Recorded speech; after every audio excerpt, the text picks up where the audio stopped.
Merci pour l'introduction. Bonjour à tous, bienvenue à ce séminaire. Donc, je vais aujourd'hui essayer de répondre à cette question.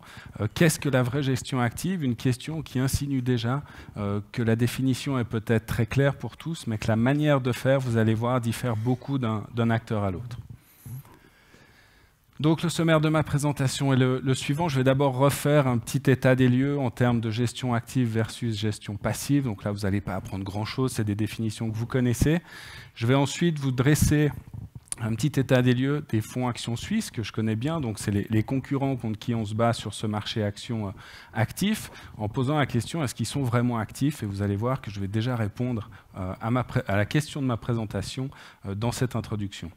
Ensuite, je vous présenterai notre approche de la gestion active, qu'on pense assez singulière pour se différencier des autres. Vous allez voir, comme ça a déjà été mentionné, qu'on est des investisseurs de l'économie réelle. On investit avant tout dans une entreprise. Alors, l'action est le moyen d'y investir. On investit dans une entreprise qu'on veut connaître, qu'on veut suivre et qui va être la source absolue de notre gestion. Il n'y a pas d'autres outils dans notre gestion quotidienne. Enfin, la conclusion, ça sera le résultat de cette gestion active. Donc, on a désormais un certain track record qui démontre la valeur ajoutée de la gestion que nous proposons à nos clients. Et je conclurai par quelques convictions actuelles, même si vous verrez que je n'arriverai pas à résister à vous parler de société pendant la présentation. Donc, qu'est-ce que la gestion active contre la gestion passive? Donc, désolé pour ce slide sur lequel vous n'allez pas apprendre grand-chose, mais je pense que c'est important de dresser un peu l'état des lieux. Donc, la gestion active a pour objectif de surperformer un indice avec un nombre de sociétés restreint. Vous verrez que cette définition de limite de nombre de sociétés, Monsieur Poulain en a parlé dans le focus investing, est très hétérogène. On n'a pas tous la même notion de ce qu'est un nombre limité de titres. Sur des critères de sélection qui soient fondamentaux, quantitatifs, techniques, il y a beaucoup de techniques, on n'est pas ici pour dire laquelle est la meilleure. En tout cas, l'avantage de la gestion active, c'est d'au moins en avoir une, contrairement à la gestion passive. Et la construction du portefeuille, alors là aussi, c'est notre manière de faire. On va construire le portefeuille selon nos convictions, donc en surpondérant un maximum les sociétés dans lesquelles on croit le plus et en évitant complètement d'investir celles dans lesquelles on ne croit pas. À l'opposé, la gestion passive, comme vous le voyez ici, a pour simple objectif de répliquer la performance d'un indice. Alors, il y a plusieurs manières de le faire, de manière physique, synthétique. Le nombre de titres dans l'indice, dans le fonds, sera similaire à l'indice. Pas de critères de sélection, à part celui d'être dans l'indice en question, inscrit au registre du commerce, de faire partie d'un univers. Et enfin, la construction du portefeuille. Très souvent, les indices sont basés sur la taille. Donc, vous allez de facto pondérer, allouer plus de capital aux grandes sociétés qu'aux petites, ce qui est déjà une aberration selon notre vue. Et en plus, un petit exemple tout simple, vous allez simplement pénaliser une entreprise qui a un actionnaire de référence. Ces indices sont souvent basés sur la capitalisation boursière ajustée du flottant. Donc simplement parce qu'une entreprise a un actionnaire de référence, souvent le fondateur, vous allez moins y investir. Donc c'est ce genre de considération de gestion que vous allez accepter, en tout cas en suivant la gestion passive.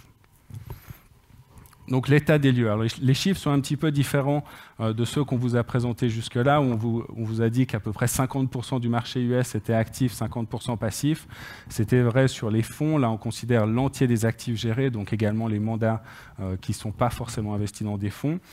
La conclusion est la même. La tendance de la gestion passive est en forte hausse dans toutes les régions. Donc on voit qu'actuellement, c'est surtout en Europe où la gestion passive est la plus faible actuellement en proportion, avec à peu près 20% des actifs gérés, mais que la tendance est très claire et la croissance de la gestion passive est à 2 chiffres depuis maintenant une bonne dizaine d'années, alors que dans la gestion active, le stock géré ne croît pas beaucoup en termes d'argent nouveau. Donc les nouveaux investisseurs, ceux qui mettent de l'argent dans les actions aujourd'hui, le font de manière passive. Je vous avais promis de répondre à la question de ma présentation dès l'introduction. C'est sur ce slide que je vais le faire, en considérant un univers assez petit de 12 fonds actions suisses qui se prétendent actifs, donc c'est nos principaux concurrents. Et vous allez voir ici plusieurs résultats assez intéressants. Donc si vous prenez l'axe des abscisses, vous avez le nombre de titres que détiennent ces fonds. Donc je me base sur leur rapport annuel ou semi-annuel qu'ils sont obligés de publier. Donc là, c'est des données publiques. Et la tracking error, qui est cette fameuse mesure du degré d'actif. Donc c'est la volatilité des différences de rendement avec l'indice, souvent utilisée pour définir si un gérant est vraiment actif ou pas. Alors ce que vous pouvez définir, c'est que y a quand même La majorité des fonds qui ont entre 30 et 50 titres, donc vous allez me dire c'est peut-être pas tant que ça. Il faut peut-être ici mentionner que l'univers Action Suisse, c'est 215 sociétés qui sont cotées. Si on enlève avec des critères de liquidité celles qui sont vraiment investissables, on se retrouve avec une bonne centaine d'entreprises. Donc déjà ici, des fonds qui ont environ 50 titres vont simplement sélectionner une entreprise sur deux. Donc c'est peut-être une certaine notion d'actif, mais ce n'est pas celle que nous avons. Sur ce graphique, vous voyez assez mal avec les couleurs, mais le point qui est le plus à gauche, qui est le point bleu, c'est notre fonds de gestion active sur les actions suisses, où nous avons actuellement 23 titres. Donc on va sélectionner grosso modo une entreprise sur 5, avec des critères beaucoup plus drastiques, des convictions beaucoup plus fortes que la grande majorité des acteurs sur le marché suisse. Donc la vraie gestion active, c'est une gestion pour nous de conviction, avoir un nombre de titres très limité dans le fonds. Évidemment qu'il y a une corrélation inverse entre la tracking error et le nombre de titres. Le moins on a de titres, plus on a de tracking error. Ça, c'est assez logique et on le retrouve sur ce graphique. Donc, comment est-ce que nous sélectionnons nos sociétés? Comment est-ce que nous construisons nos convictions? Je vais m'attarder maintenant là-dessus pour un petit peu essayer de vous donner des exemples concrets pour mieux comprendre comment nous faisons ça. Donc, notre processus de gestion se veut relativement simple dans le sens noble du terme selon nous, à savoir qu'on part de notre univers d'investissement. Je vous disais 215 sociétés, vraiment investissables, une bonne centaine. Et dans ces 100 sociétés, on va sélectionner, selon nous, les meilleures opportunités. Je vais revenir là-dessus tout de suite. Ce qui est important de retenir, c'est qu'il n'y a que des actions dans nos fonds, que des actions d'entreprise, et que pour les sélectionner, on se base uniquement sur l'analyse de ces entreprises. Vous allez voir qu'on met beaucoup d'accent, beaucoup d'efforts dans l'analyse des entreprises. On considère que c'est uniquement comme ça qu'on pourra surperformer le marché. On se retrouve donc avec ce portefeuille très concentré de sociétés. On dit entre 20 et 30 sociétés au maximum se retrouvent dans notre fonds de gestion active suisse. On est toujours plus proche des 20 que des 30. Donc rappelez-vous ce graphique précédent, loin derrière en termes de nombre de titres de nos principaux concurrents. Donc, comment sélectionnons-nous ces entreprises sur une base fondamentale? Donc, on a 4 grandes idées. La première, certainement la plus intéressante, et on va rejoindre ici des principes très chers à M. Buffett et à cet investissement de forte conviction. On doit comprendre le modèle d'affaires d'une entreprise pour y investir. On n'oserait pas investir dans une entreprise dont on ne comprend pas le modèle d'affaires. Donc, on va évidemment ici essayer de comprendre les produits ou les services qu'elle propose, comment est-ce qu'elle les fabrique, qui sont ses clients, mais plus largement que ça, quelles sont les caractéristiques de l'entreprise, de l'industrie dans laquelle l'entreprise est active, le potentiel de croissance, un avantage compétitif et s'il existe ou pas, est-ce qu'il est pérenne ou pas. Ce sont des choses qu'on va d'abord considérer avant toute autre étape de gestion. Ensuite, très important pour nous, on met un point d'honneur à connaître et à rencontrer ces entreprises. Donc, je fais environ 50 à 60 rencontres par année d'entreprise. C'est souvent directeur général ou directeur financier. Rencontres durant laquelle je vais poser énormément de questions pour comprendre ce fameux modèle d'affaires. Quelle est la stratégie, la vision de l'entreprise? Quels sont les challenges auxquels la société doit faire face? Donc, tout cet effort de compréhension qui va me permettre ensuite de construire une thèse d'investissement à long terme sur la société. La troisième étape est là beaucoup plus chiffrée, donc je vais analyser l'historique des états financiers, je vais aussi faire des projections de ceux-ci, donc on ne prétend pas évidemment que ces projections seront exactement justes, en tout cas elles nous donnent un cap, elles nous permettent d'avoir une vision là où va la société, et surtout ça nous permet d'être une base de travail pour ces fameuses discussions qu'on va avoir avec les entreprises, donc c'est des chiffres qu'on partage avec eux, il n'y a aucune information d'initié là, ils ne nous répondent pas oui c'est juste, non c'est faux, eux-mêmes ne connaissent pas l'avenir, mais ça nous donne quand même une bonne base de travail pour ces discussions. Et finalement, la dernière étape qui est la plus importante en termes de gestion, donc c'est quelle est la valeur intrinsèque de cette entreprise? Est-ce que je vais investir? Et la règle ici est très simple. Si la valeur intrinsèque est supérieure au cours de bourse, alors on va investir dans l'action parce qu'on pense que celui-ci ne reflète pas la vraie valeur de l'entreprise. Au contraire, on n'investira pas ou on vendra les sociétés dont la valeur intrinsèque est inférieure au cours de bourse. Donc, venons-en maintenant à comment est-ce que nous construisons nos convictions. Et il y a ici 3 étapes assez fondamentales et clés que j'ai identifiées. La première, toujours, c'est l'attractivité de l'industrie dans laquelle est l'entreprise.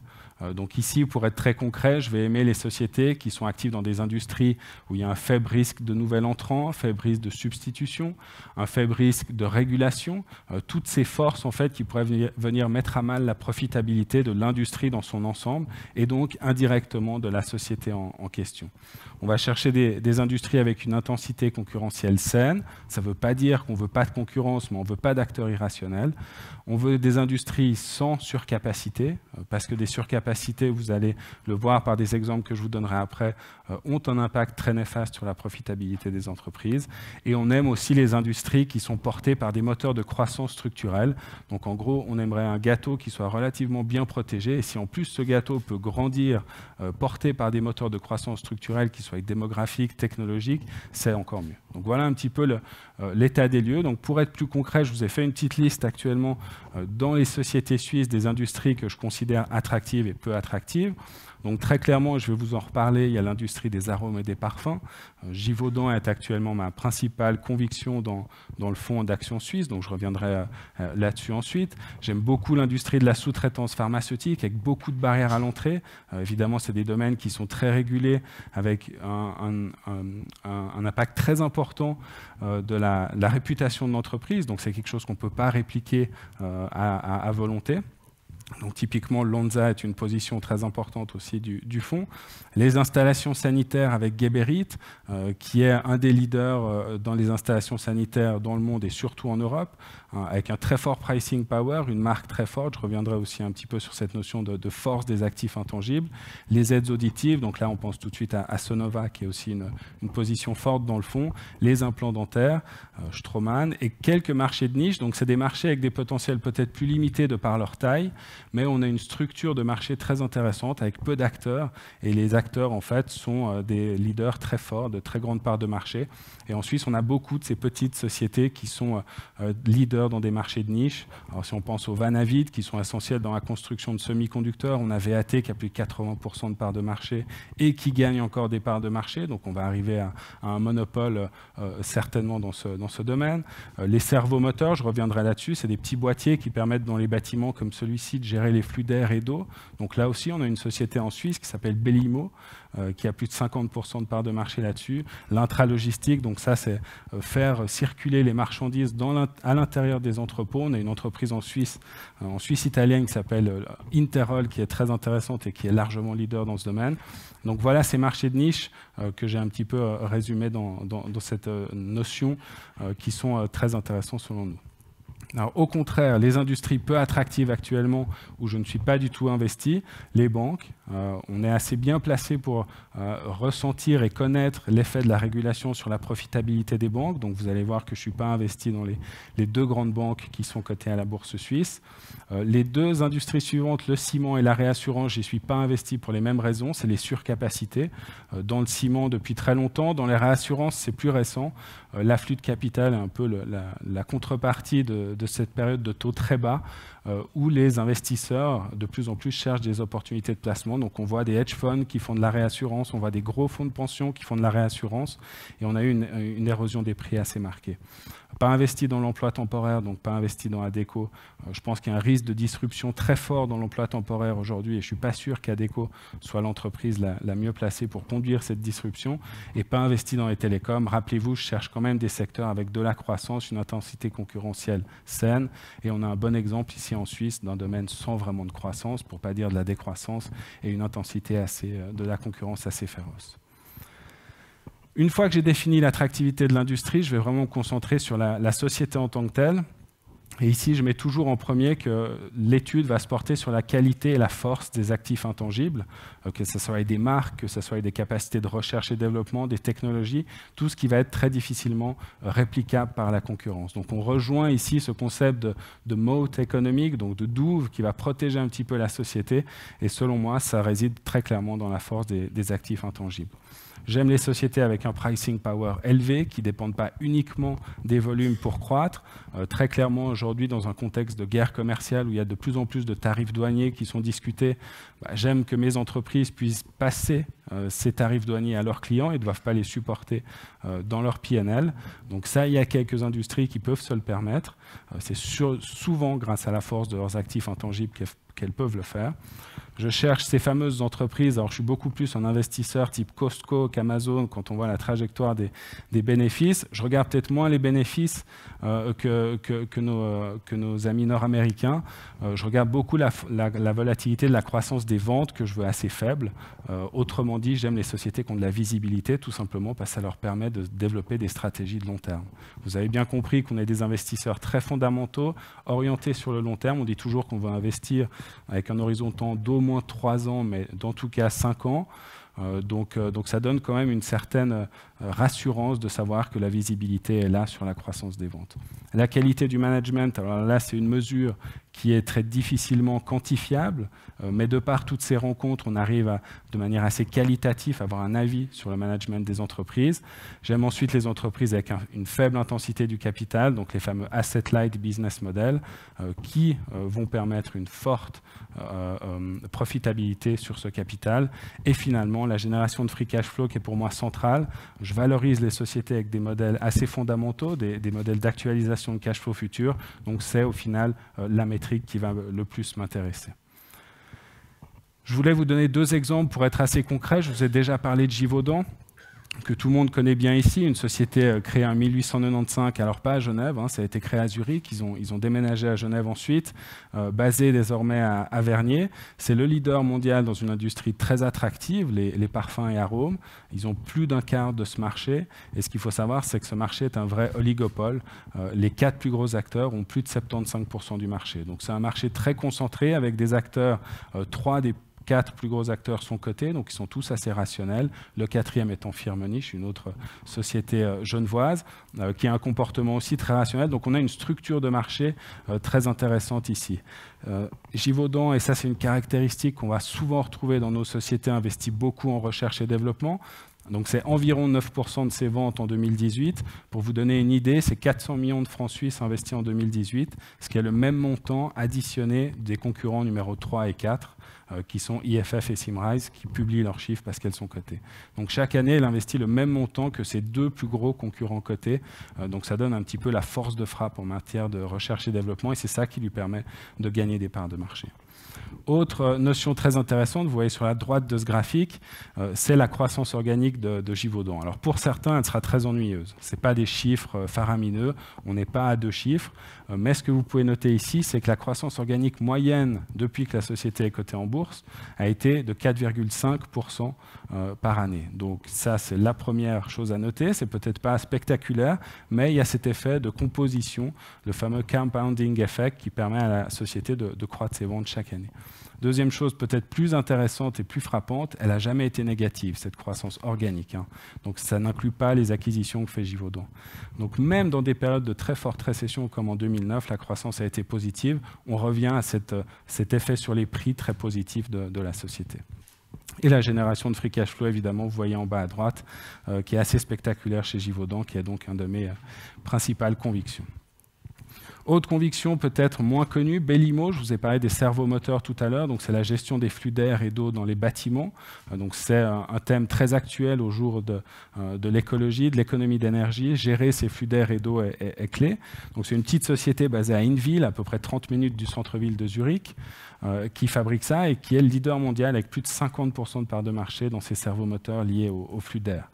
Donc on a ici une société très intéressante qui aussi investit beaucoup en recherche et développement, qui a une très forte croissance. Vous voyez l'évolution de ses ventes depuis ces dernières années, c'est presque uniquement de la croissance organique, plus de 10% l'année passée, 7% en moyenne sur l'échantillon complet.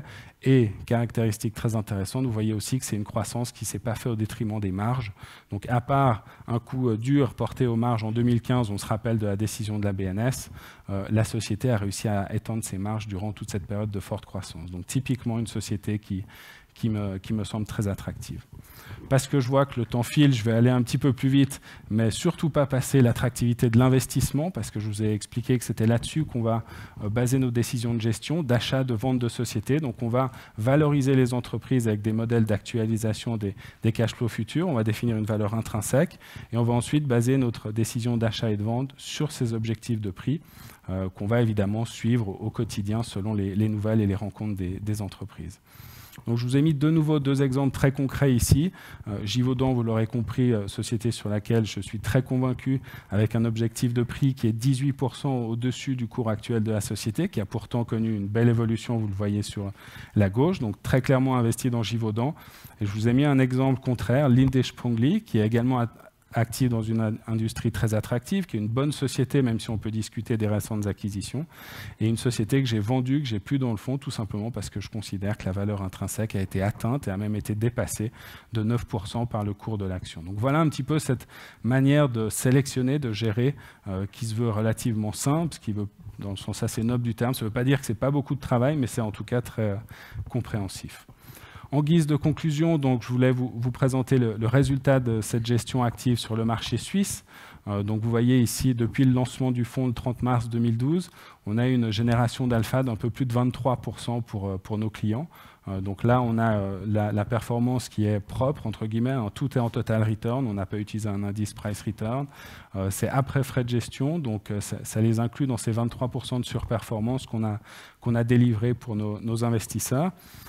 Et je conclurai sur ce slide avec encore un chiffre à retenir, très important pour nous. Donc, vous voyez ici mes principales convictions à gauche. Je vous en ai déjà parlé de quelques-unes. C'est mes 10 plus gros poids actifs aujourd'hui dans le fonds All Caps et les principales exclusions. Donc, j'ai 10 sociétés qui ne sont pas du tout investies dans le fonds. On retrouve les deux grandes banques suisses. On retrouve pas mal de noms que je vous ai déjà mentionnés.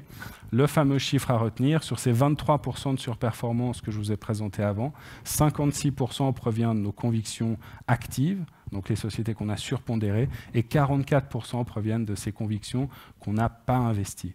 Donc vraiment ici, la notion de sélection, d'avoir des portefeuilles très concentrés autour de quelques positions nous paraît faire sens, et c'est la preuve que ne pas investir dans les mauvaises entreprises ou dans celles qu'on aime moins permet de générer de l'alpha pour nos clients. Voilà, je vous remercie pour votre attention.